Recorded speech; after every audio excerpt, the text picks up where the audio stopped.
Assalamualaikum warahmatullahi wabarakatuh. Kami dari kelompok 11 Studi Dunia Industri Universitas PGRI Yogyakarta ingin menyampaikan sedikit informasi mengenai bidang pembiayaan di Dinas Koperasi dan UKM DIY. Bidang pembiayaan sendiri itu merupakan salah satu bidang yang terdapat di Dinas Koperasi dan UKM DIY yang merupakan fasilitator dalam membantu pelaku usaha itu untuk mendapatkan permodalan atau pembiayaan. Nah, sebagai fasilitator, bidang pembiayaan di Dinas Koperasi dan UKM DIY ini memiliki beberapa tugas pokok dan fungsi. Yang pertama yaitu membantu mendapatkan permodalan. Jadi, bidang pembiayaan akan membantu para pelaku usaha atau UMKM itu untuk mendapatkan permodalan berupa modal usaha melalui akses bank seperti Bank BNI, Mandiri, BCA, dan lain-lain, maupun melalui akses lembaga non-bank. Yang kedua, memitra dan mempertemukan. Jadi, bidang pembiayaan di Dinas Koperasi dan UKM DIY ini juga akan memitrakan para pelaku usaha atau UMKM agar mereka itu memiliki kualifikasi yang sesuai dengan persyaratan untuk mendapatkan permodalan. Dan juga bidang pembiayaan akan mempertemukan UMKM dengan sumber-sumber pembiayaan. Nah, ketika pelaku UMKM sudah dipertemukan dengan sumber-sumber pembiayaan atau lembaga permodalan, maka UMKM akan mendapatkan modal. Nah, modal ini bisa mereka gunakan untuk mengembangkan usahanya agar mereka bisa meningkatkan volume penjualannya. Jika pelaku UMKM itu bisa mengembangkan usahanya sendiri karena adanya pemodalan yang diberikan, maka UMKM ini akan terus meningkat kinerjanya dan UMKM bisa naik kelas. Program-program bidang pembiayaan. Di bidang pembiayaan tidak hanya mengakses bagaimana UKM bisa memperoleh bantuan modal, namun juga memberi pembekalan ilmu-ilmu yang bermanfaat bagi UKM. Bidang pembiayaan mempunyai program seperti Diklat, BIMTEK, dan sosialisasi, yang di dalamnya ada beberapa materi dan judul sesuai kegiatannya yang diberikan kepada pelaku usaha. Nah, dalam kegiatan tersebut, narasumbernya adalah yang berasal dari sumber permodalan seperti perbankan maupun non-bank. Adapun manfaat dari program tersebut bagi pelaku UKM yaitu bisa mendapatkan ilmu pengetahuan terkait manajemen, terkait permodalan, dan ilmu-ilmu yang ada kaitannya dengan keuangan atau manajemen keuangan, supaya pelaku usaha bisa mengelola permodalannya dan bisa memanfaatkan modal yang diberikan. Dan jika kekurangan modal, pelaku UKM atau UKM itu juga akan dipertemukan dengan mitra-mitra seperti LKB dan LKBB. LKB itu adalah lembaga keuangan bank seperti Bank BPD, BRI, BNI, dan sebagainya. Dan LKBB itu sendiri adalah lembaga keuangan non-bank seperti LPDB KUKM, yaitu lembaga pengelola dana bergulir milik kementerian, BUMN, Telkom, dan masih banyak lagi.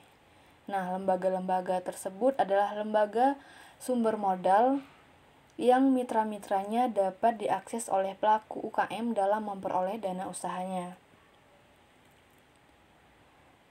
Untuk angka sakura seperti Kimia Farma, itu adanya dana tanggung jawab sosial BUMN, di mana dana tersebut bisa dipinjamkan kepada pelaku UKM dengan cara pelaku UKM itu mengajukan proposal kepada lembaga yang berkaitan, dan juga pelaku UKM itu dibantu dengan pinjaman bunga yang rendah. Di Jogja sendiri sudah banyak pelaku usaha yang sudah mendapatkan pinjaman dari BUMN.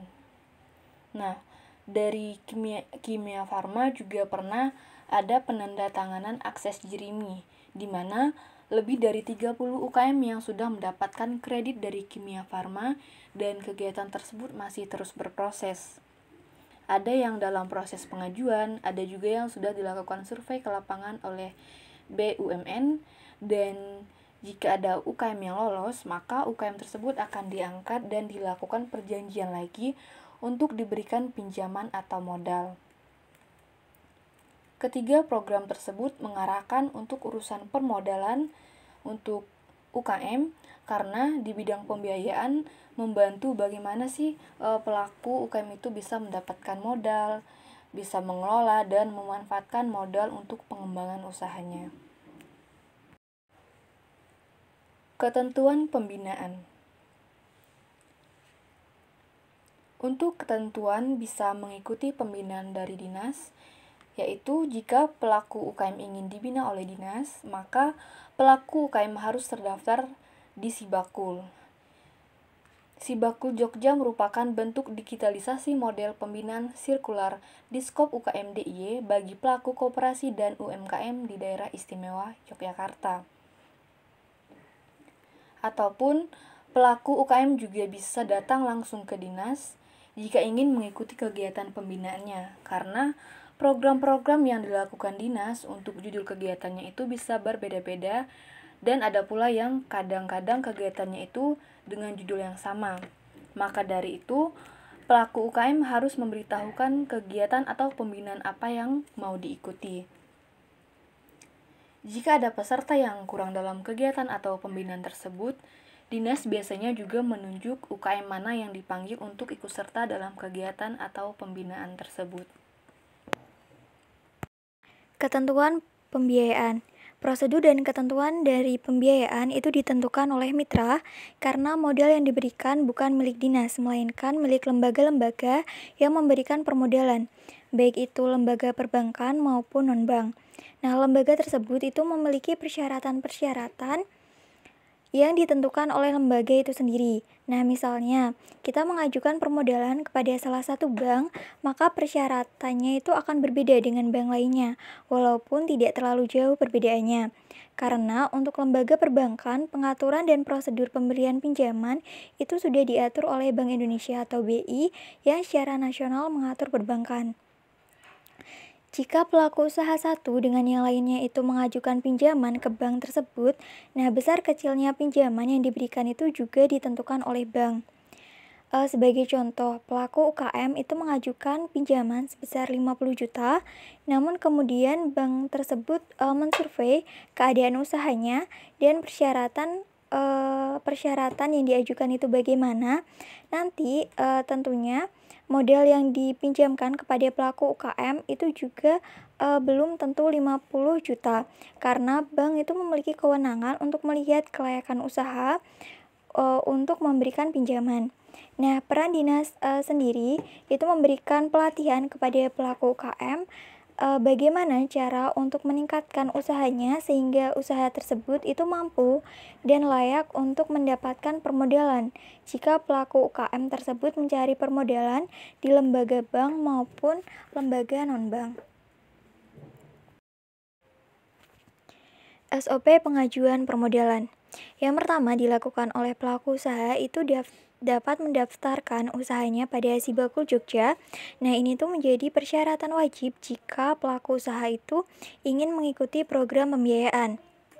Selanjutnya, pelaku usaha itu dapat mengikuti program pembinaan pembiayaan yang disediakan dan difasilitasi oleh Dinas Koperasi dan UKM Jogja. Setelah itu, jika pelaku UKM yang ingin mendapatkan pembiayaan itu dapat membuat dan menyerahkan proposal pada lembaga pembiayaan yang dituju, di mana syarat dan ketentuan itu sesuai dengan lembaga pembiayaan yang dituju, baik itu lembaga bank maupun non-bank. Nah, pengajuan pembiayaan yang telah diajukan kepada lembaga tersebut itu dapat diterima jika sesuai dengan kriteria yang disyaratkan lembaga pembiayaan.